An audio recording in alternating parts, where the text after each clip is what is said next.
What up? What up? Story time, kiddies. Once again, travel stories with Sean Stone. Here we go. I'm in the same spot as I was in the last episode. If you're on video, you get to stare at my big zit once again because it's only 5 minutes after I shot the last one. If you're on audio, you're lucky. You don't have to look at me squinting and all that craziness. But on this one, I'm going to share a few photos too to help tell this story. So if you go to YouTube, if you're on the podcast right now, go to YouTube. You can see me and the photos that I'll share that go with this. No. I just realized, dude, the photos are gone, man. Guys, if you learn anything from this video, I've said it many times, I'll say it again, please make sure that you back your stuff up at least 2 separate times, because if you don't, you're going to lose super valuable photos and videos of your trip, and it's going to be very painful for you. I had a friend that dropped my hard drive by accident when I was in Koh Samui, Thailand. And I'm realizing every day more and more amazing photos and videos that I lost that were on that hard drive. And sure enough, I actually lost the photos from this little Koh Lanta, you know, the other island of Koh Lanta experience. But man, I lost photos, epic photos from New Zealand, Myanmar, Sri Lanka, like some of the most amazing photos and videos I've ever taken in freaking 20 years of traveling around the world. So if you learn anything from this video, dude, please remember to back your stuff up at least 2 separate times. You could bring a couple little SD memory cards with you when you're traveling, and those are so easy. You can just stash those anywhere, and you can also have an external hard drive, and you can also back up some of your favorite photos, you know, to the cloud or whatever, to Google Drive, or if you have a, you know, iPhone or whatever, do the iCloud, whatever. Just, dude, back your stuff up at least a couple times, because if you don't, you're going to lose some important stuff that you really wish you had. I promise you that. Luckily, I did save at least a couple photos, and I got this sketchy ass character on film, so you're going to see what this dude looks like. So check this out. So this story is this is probably the sketchiest thing that has ever happened to me while traveling. Yeah, it's probably the most sketchy thing I've ever had happen while traveling. This happened a year ago. I think it was around a year ago in Thailand when I was in Koh Lanta. All right, Koh Lanta is an island in, you know, southern Thailand. I have to look at a map, but you could Google it, Koh Lanta. It's kind of it's a cool place to visit because it's like, it's not one of the busier islands in Thailand. It's like, you know, there are a lot of tourists there, but it's a little bit, you know, like if you go south, it starts to get, you know, or if you go into the interior of the island or the other side of the island, it's local, man. You get a real local feel. There's a lot of beautiful stuff to see there. It's not a big island, so you can literally circle the whole island in a couple hours probably.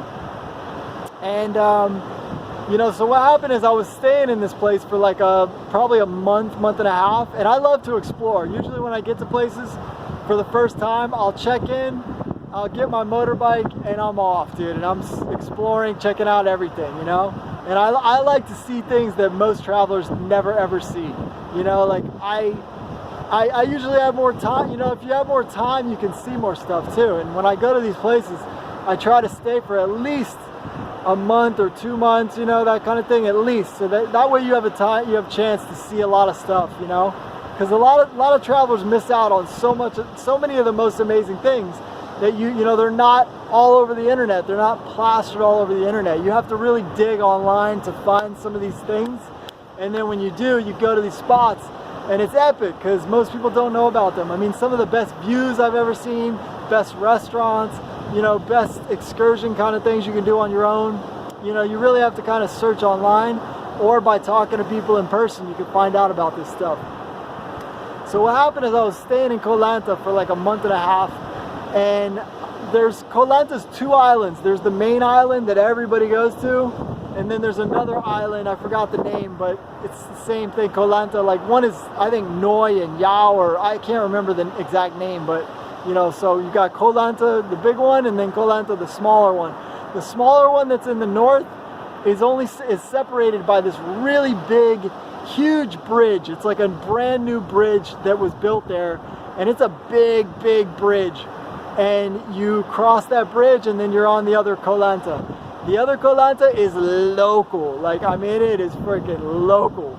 You know, it's like, it's just pure, mostly it's pure nature and, you know, just lush, like, landscapes and it's just local, man. It's a local vibe on that side. And coming from Koh Lanta to where everybody was, it was nice to go over there, you know, like, I took my camera, I had my nice camera, my other camera, like my phone camera at the time, the iPhone, and I was like, I'm gonna get some good sick photos, I'm gonna be in this local environment for a day, it'll be nice.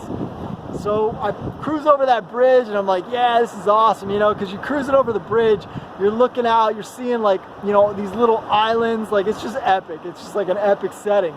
You know, like you're seeing these little islands and these little Thai islands in the distance, just even these little tiny islands that aren't inhabited and stuff, like totally green, you know, like these little things popping out of the ocean.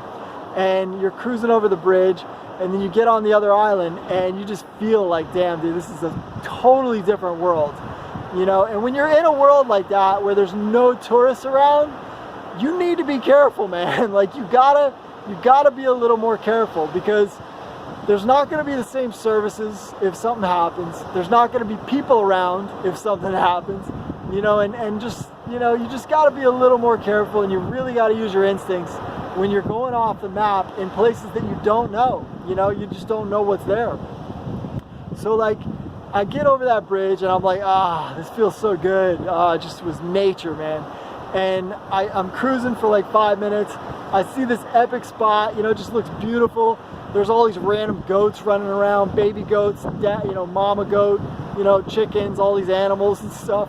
And it's right near the ocean. So like I walk through these like palm trees and all this like land, you know, lush landscaping. And then I end up on this beach and I'm like looking across at this other island that's there and like other islands in the distance. And it's like, it's awesome. It's just really cool. It's like probably like was like 5:30 in the afternoon. And it was just really beautiful. And I'm taking photos and it's awesome. So I'm there for like 10-15 minutes. I'm like, all right, cool, let me check out another spot, because I wanted to go around the whole island and check it out. You know, I think it was like 5 o'clock. So I knew I had like an hour and a half, 2 hours of time before it was like dark. And so I keep cruising. I cruise for another 5-10 minutes. And you're working your way around the island. And I see another area, kind of like as I'm cruising along, like it's just all this green, lush landscapes on both sides. There's almost no, like there's no like houses, there's no nothing like that. It's just, you know, lush green, and I can kind of peek through the palm trees and see the ocean as I'm cruising. And then to my right is like more like mountain, you know, like lush green landscaping, and then it goes up because it's like mountainous, you know. So I'm just cruising along, and then I kind of see like one little like, you know, shack that somebody local lives in, and I keep cruising, and then there's another kind of like shack. And as I cruise by that other shack, I hear this guy like make a noise, like kind of saying hello, but he just had a sketchy voice to him. I don't know what it was, man. It was just a sketchy, uneasy voice to him. I don't know what it was, but your instinct just doesn't lie, man. And so I kept driving like just another minute, and I saw this place I could pull off. And it was like all these like bushes, like palm tree bushes and vegetation and stuff. And I was like, all right, cool. I can pull my bike in there and hide my bike, kinda. And then I saw like this kind of where I could walk through between these palm trees and end up on this like beach, like this, you know, untapped beach where nobody was. And I could see islands right across the water. And I was like, oh, that's a good spot for photos. So I pull in there, I turn my bike off, I kind of like pull down, and I hide my bike so nobody can see my bike from the road if they're driving by, that kind of thing. I walk down in there, and once I get down in there, I kind of look and I notice like, you know, I'm kind of like trapped here. Like there's no way out. You know, like the only way out is the way that I came in, which was like this narrow path that was like kind of like palm trees and stuff. Like there was no other exit for me to like leave that area. And it wasn't a huge area. It was probably like, you know, an area that's not much bigger than the area, it was a little bigger than the area I'm in right now. If you're on video, I'll show you real quick. Like this, it was probably twice the size It was probably like 2 or 3 times bigger than this area.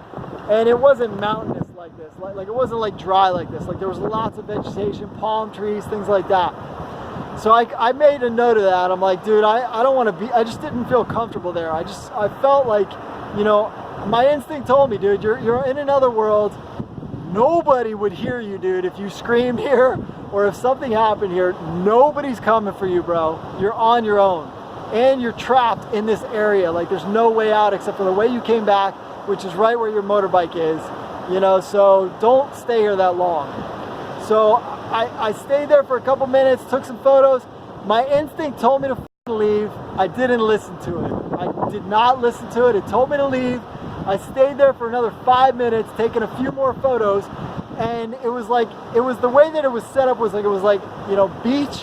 And then it kind of got into this like marshy shit, like right by the ocean. Like it got kind of like marshy where, you know, you just didn't want to go there anyways. So then I hear somebody chopping through the jungle, like, you know, coming from the same direction that I had heard that guy that kind of like screamed something when I drove by.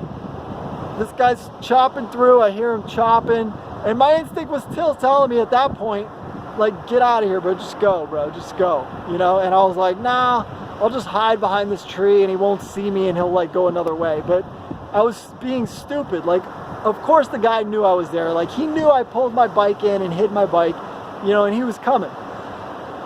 And I was just being stupid, man. I wasn't listening to my instinct. My instinct told me to go, man, just go. And I didn't go. I tried to hide behind this tree, and then sure enough, he comes out of the forest, and jungle / forest, and he's there, and he sees me, and he's got a coconut in his hand.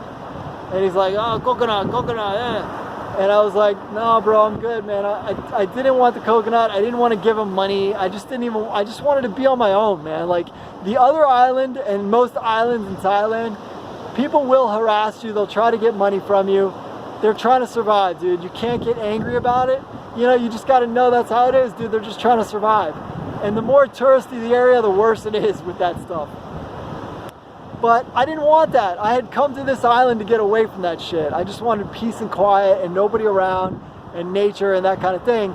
And then this dude comes out of nowhere. The only guy in sight comes out of nowhere trying to get me to buy the coconut, and I'm like, I don't, you know, I'm like, no, it's okay, no. And he keeps insisting, you know. And this guy, he's got the machete in his hand, and he's like probably my height, skinny dude, but he was definitely at least my height, maybe even taller than me.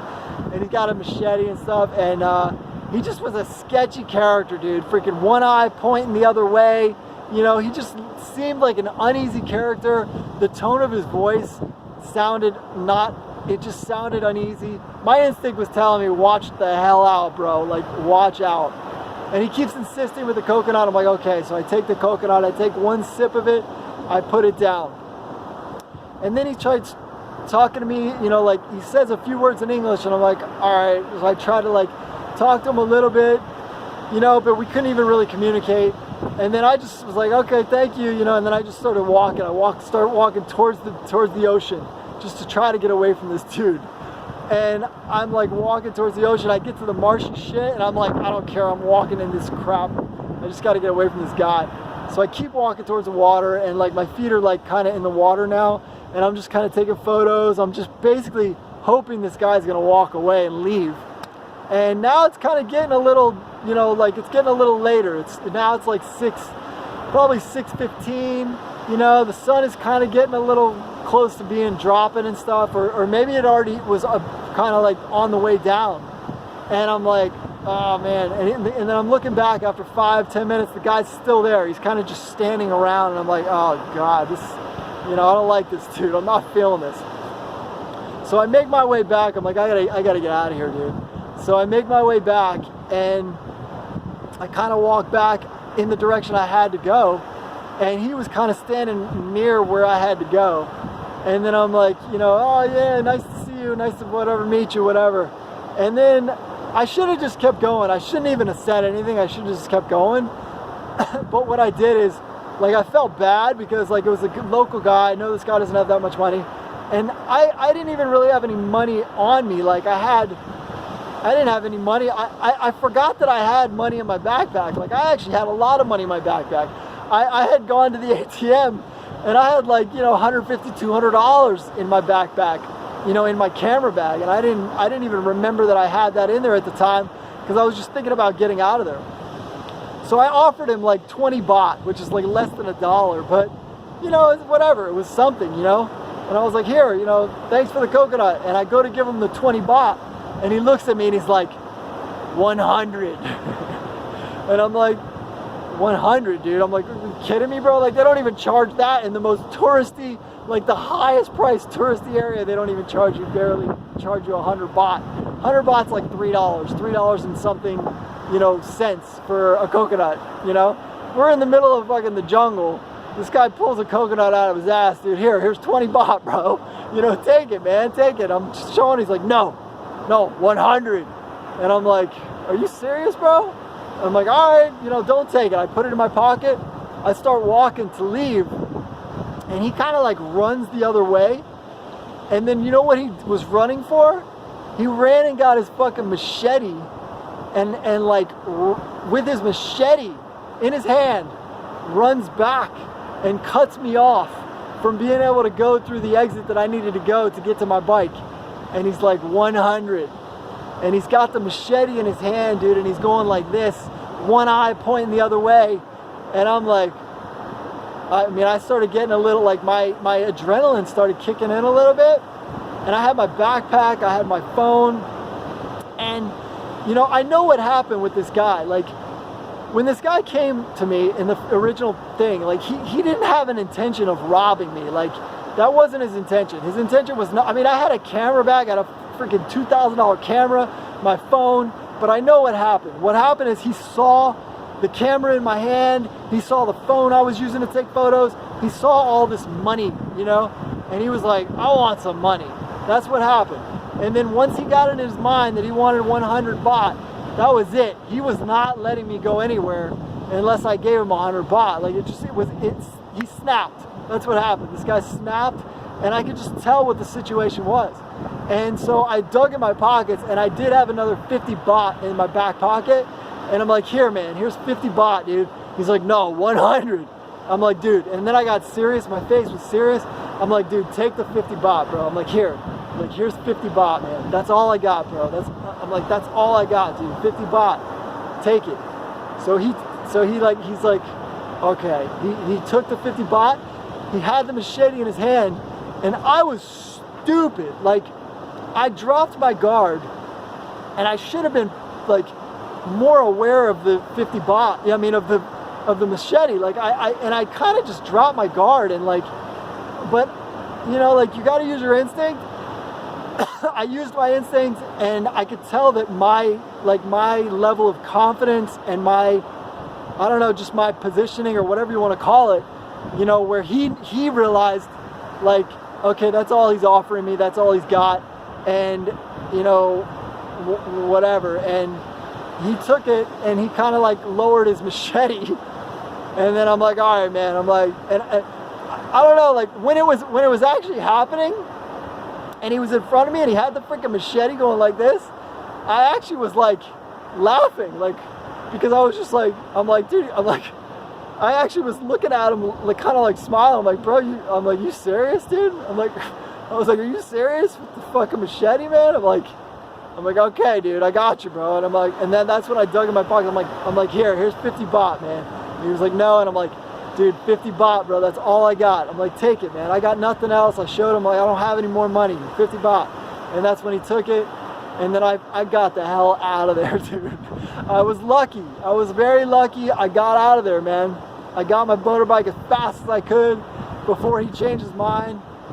And I drove like 5 minutes, and I was shaking, dude. Like, you know, the story I tell right now, it doesn't encompass what the whole scene was, but it was sketchy, dude. Like, it was sketchy as hell. I was trapped. There was nowhere to go. And I was realizing, like, damn, I might have to fucking fight this dude with a machete. And I knew I could win the fight. Like, I knew this guy wasn't going to kill me. I knew that, like, I would probably be able to block it. But I saw how this guy chopped that coconut up. This guy knew how to freaking use a machete. And even if I won the fight and didn't die on the spot right there, like, I knew there was a chance he was gonna hack my shit up. And like, I also knew where I was, and I knew what medical care was anywhere nearby, and I knew it was not a good scenario I was in, dude. It was not a good scenario. And I was like, I gotta get the fuck out of here, man. And it was so sketchy, and I was amped up. Like, you know, 5 minutes after it happened, I was actually gonna shoot a video to document it, but I was just like, my adrenaline was going, and I was like shaking, and I was just like, holy shit, dude, that was crazy, man. Like, it was crazy.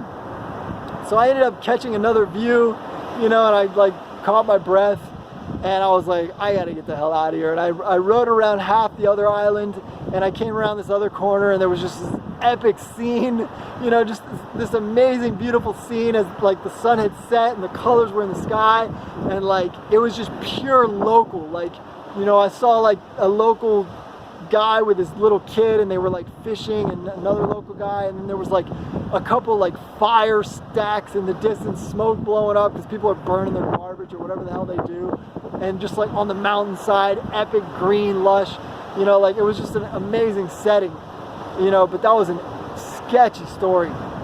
And then I remember I cruised, I was like, dude, I gotta get off this island as fast as I can. And I got off the island, you know, I over the bridge. I stopped at the bridge because the bridge was also just an epic view, and there was some people hanging out there. And as it just got dark, I was sitting up on the bridge there, and I was just like, man, that was sketchy, dude. And then I made my way home, and that was it.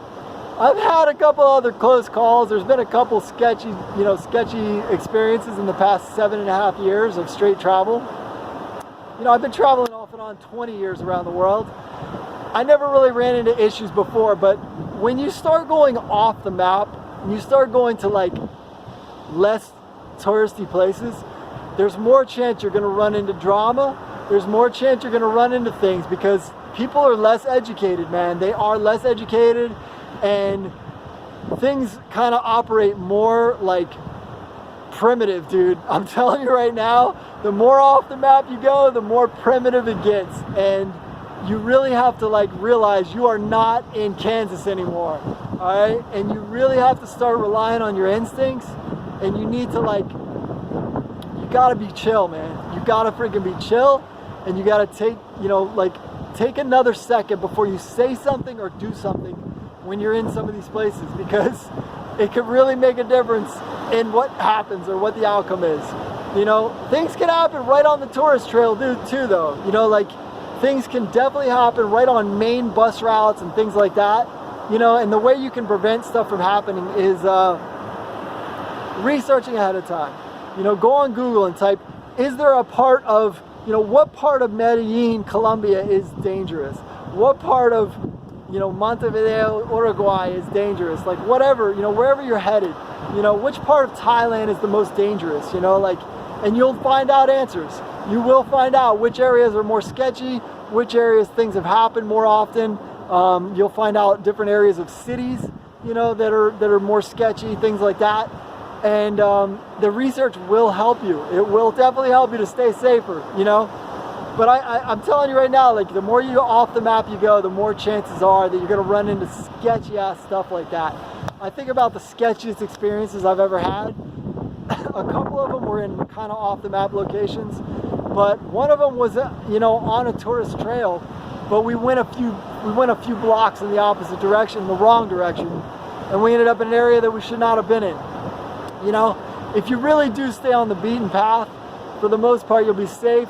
Sometimes the beaten path's not as fun and you want to go off the map, but it really is good to know your surroundings and trust your instinct, because your instincts do not lie ever. They're always correct. You just have to trust them, and you got to listen to them, because they will save you from really rough situations. And if you get into a rough situation, it can really help you to get out of that situation unscathed, without, you know, losing your life or losing your money or whatever it is. So use your, you know, trust your instinct, guys. Listen to your instincts and do what they're telling you to do. And yeah. All right, stay tuned for the next one. I don't know which one I'm gonna tell next, so stay tuned and you'll find out when we get there. Sean Stone Travel Stories. We'll see you on the next one. Globe hopping. Woo!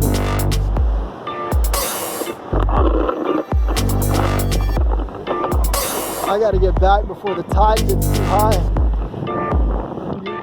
You gotta pay attention to the tide when you're going in places like this, otherwise you'll get trapped where it's all water and you can't get through. It's already all water that way. I could still make my way over the rocks that way if I had to, but we got to get back now.